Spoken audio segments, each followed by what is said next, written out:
Film ini menceritakan tentang persahabatan dua anak laki-laki yang terhalang pagar kawat berduri saat Perang Dunia Kedua terjadi ketika Hitler sedang menjadi pemimpin negaranya dan merampas hak-hak kaum Yahudi. Di awal film kita diperlihatkan anak yang baru berusia 8 tahun bernama Bruno, yang sedang berlari-larian bersama teman-temannya saat mereka pulang sekolah. Sesampainya di rumah ia mendapati rumahnya yang sedang didekorasi, karena malamnya akan diadakan sebuah pesta untuk memberikan selamat kepada ayahnya yang bernama Ralph, seorang perwira Stafel SS yang baru saja diangkat menjadi komandan kamp konsentrasi, yang akan dipindah tugaskan ke sebuah desa di Polandia. Mother, it's a party. Let's not spoil it. Bruno yang mengetahui itu, ia pun sangat sedih karena harus meninggalkan tempat beserta teman-teman bermainnya.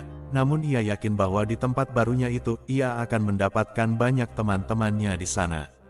Keesokan harinya mereka pun berangkat meninggalkan Berlin menuju desa yang ada di Polandia. Sesampainya di sana mereka menempati rumah baru 2 tingkat dengan halaman yang cukup luas, serta dipagari dengan tembok yang tinggi dan dijaga oleh beberapa orang tentara. Lalu Bruno menempati kamar lantai 2, kemudian ia melihat-lihat di belakang rumah barunya itu melalui jendela kamar tidur yang menghadap langsung ke arah hutan, dan Bruno melihat barak seperti rumah para petani, dan Bruno pun yakin bahwa barak-barak itu adalah rumah para petani, dan tentunya pasti banyak anak-anak di sana untuk diajaknya bermain dengan harapan mendapatkan teman barunya kembali. Lalu Bruno memberitahukan kepada ibunya yang bernama Elsa, bahwa ia melihat sebuah perkampungan para petani di samping rumah barunya itu, namun ibunya melarang Bruno untuk ke sana. Kemudian Bruno melihat seorang lelaki tua yang sedang membawa sayuran segar yang berpakaian piyama bergaris yang sedikit aneh. Lelaki tua tersebut adalah seorang tahanan kaum Yahudi bernama Puvel, yang dijadikan sebagai budak di rumahnya, dan Bruno pun memberitahukan kepada ayahnya tentang perkampungan para petani yang ada di samping rumah barunya itu, dengan berpakaian piyama bergaris seperti yang dipakai Puvel, dan ayahnya pun melarang Bruno untuk tidak mendatangi perkampungan itu, dan mengatakan bahwa orang-orang yang ada di sana mereka semua jahat. Kemudian ayahnya menutup kaca jendela kamar Bruno dengan paku.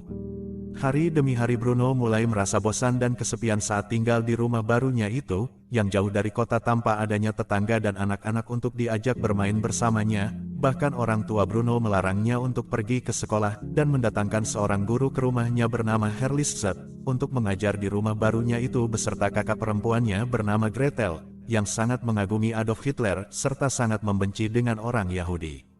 Pada suatu hari saat dia sedang bermain di halaman depan rumahnya, ia melihat sebuah pintu kecil yang mengarah ke halaman belakang rumahnya itu. Bruno yang penasaran dengan halaman di belakang rumahnya, ia pun diam-diam menyelinap masuk untuk mengetahui tempat tersebut.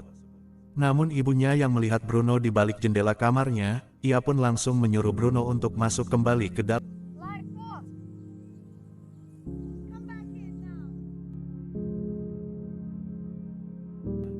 Esok harinya saat Bruno sedang bermain ayunan, ia terjatuh dari ayunan tersebut. Kemudian Puvel yang melihat Bruno terluka yang mengenai kakinya, lalu ia segera membawa Bruno ke dalam dan mengobati lukanya.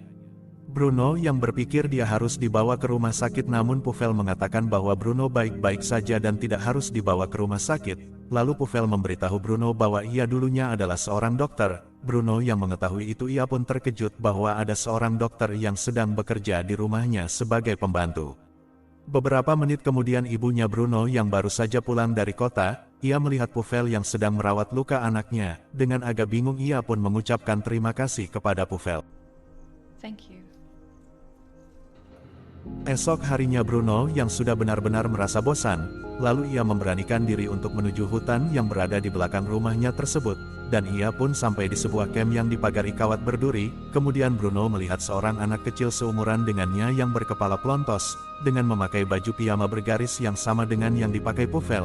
Ia adalah Samuel, seorang anak Yahudi yang ditahan beserta orang tuanya, yang ada di dalam kamp itu, dan Bruno pun berkenalan dengannya lalu berbincang-bincang. Karena Bruno menyangka Samuel hanyalah seorang anak petani yang ada di tempat itu, bukan sebagai tahanan. Bahkan Bruno iri kepada Samuel karena mempunyai banyak teman di dalam kamp itu, sedangkan ia tidak mempunyai satu teman pun di lingkungan dekat rumah barunya tersebut. Kemudian Samuel memberitahu Bruno bahwa ia sangat lapar dan berharap Bruno membawa sesuatu untuk bisa ia makan. Bruno yang saat itu melihat nomor yang terdapat pada baju piyama Samuel, Bruno pun berpikir bahwa Shmuel adalah bagian dari suatu permainan, dan Shmuel pun menjelaskan bahwa nomor yang terdapat pada bajunya itu tidak ada hubungannya dengan permainan, dan obrolan mereka pun terhenti saat petugas camp meniup peluit tanda semua tahanan harus kembali ke camp, dan Shmuel pun dengan cepat berlari untuk kembali ke camp dengan membawa sebuah troli, sementara Bruno ia pun kembali pulang ke rumahnya.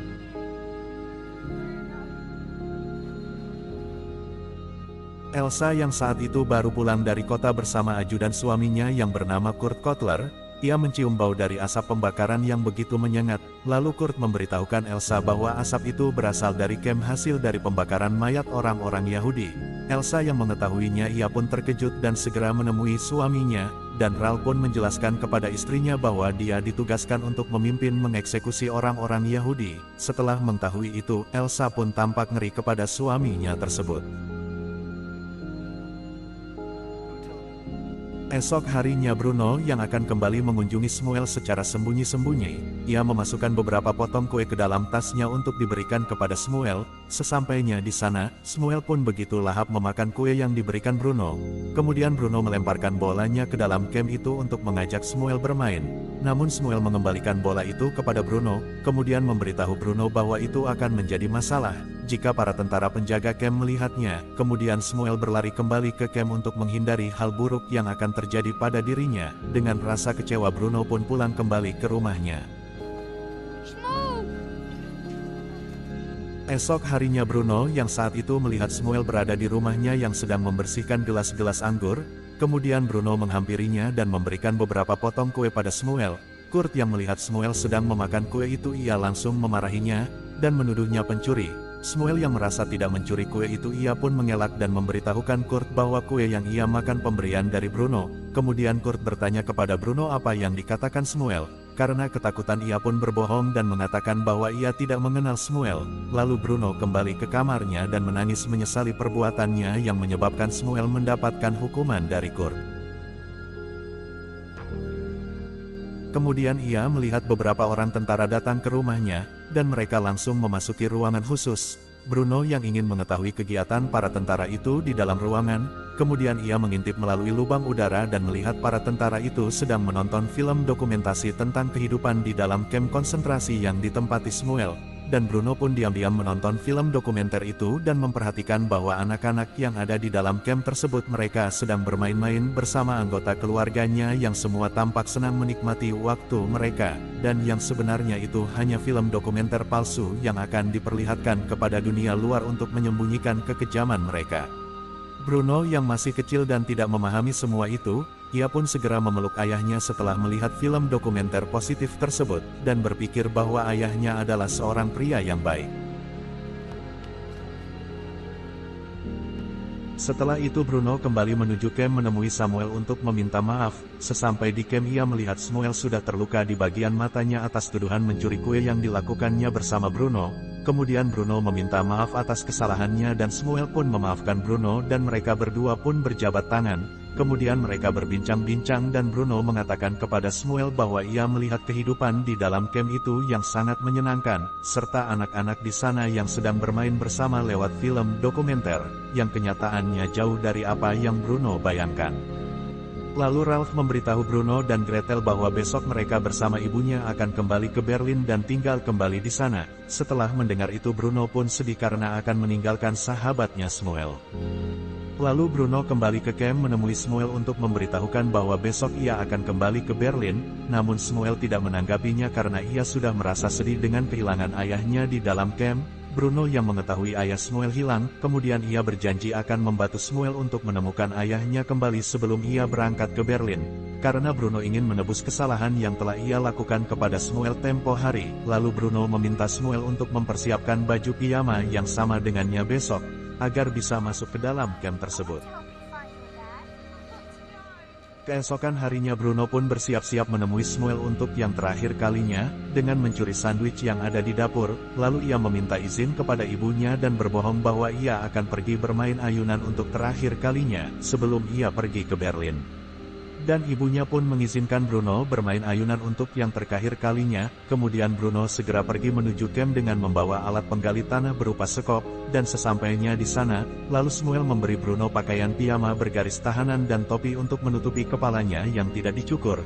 Setelah memakai pakaian itu Bruno pun segera menggali tanah di bawah pagar kawat yang dialiri listrik untuk bisa masuk ke dalam camp tersebut dengan merangkak melewati pagar kawat berduri. Kemudian mereka berdua lari menuju barak untuk mencari ayah Samuel. Sementara ibunya yang mengetahui Bruno tidak ada di tempat bermain ayunan, ia pun panik dan segera memberitahukan Ral yang saat itu sedang rapat bersama para tentara lainnya, dan mereka pun semua ikut membantu mencari Bruno. Lalu Elsa melihat pintu halaman belakang sudah terbuka yang menuju hutan, dengan dibantu para tentara beserta anjing pelacaknya, dan anjing pelacak itu pun membawa mereka ke dalam hutan menuju camp. Bruno dan Samuel yang sudah berada di dalam barak, kemudian para tentara penjaga camp menyuruh mereka keluar untuk memasuki ruangan khusus, dan Bruno terjebak bersama orang-orang tahanan Yahudi karena ia memakai pakaian yang sama, dan tidak yang mengetahui bahwa ia bukan seorang anak Yahudi. Kemudian para tahanan dibawa ke sebuah ruang ganti, kemudian mereka disuruh melepaskan pakaiannya, dan para tahanan yang mengira mereka akan membersihkan badannya dengan mandi shower, mereka pun bersemangat melepaskan pakaiannya masing-masing, dan segera memasuki ruangan maut.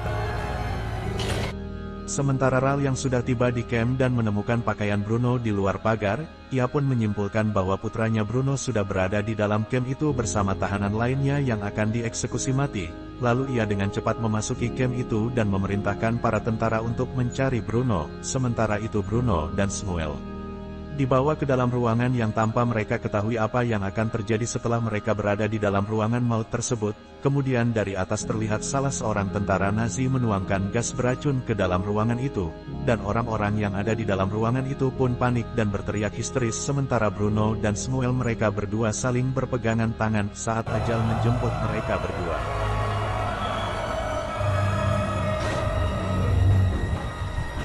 Ral yang sudah samapi di dekat ruang gas beracun itu, ia pun menyadari bahwa eksekusi massal sedang berlangsung yang mana di dalam ruangan itu terdapat putranya Bruno, dan Ral pun berteriak memanggil-manggil nama putranya Bruno.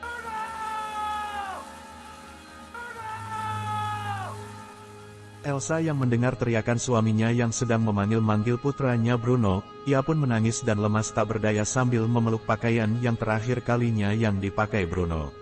Beberapa menit kemudian ruangan itu pun menjadi sunyi, tidak ada lagi suara jeritan dan teriakan yang terdengar dari para tahanan di dalam ruangan maut itu, yang menandakan bahwa semua para tahanan termasuk Bruno dan Samuel sudah tewas di dalam ruangan gas tersebut yang telah menjadi korban genosida. Dan film pun selesai.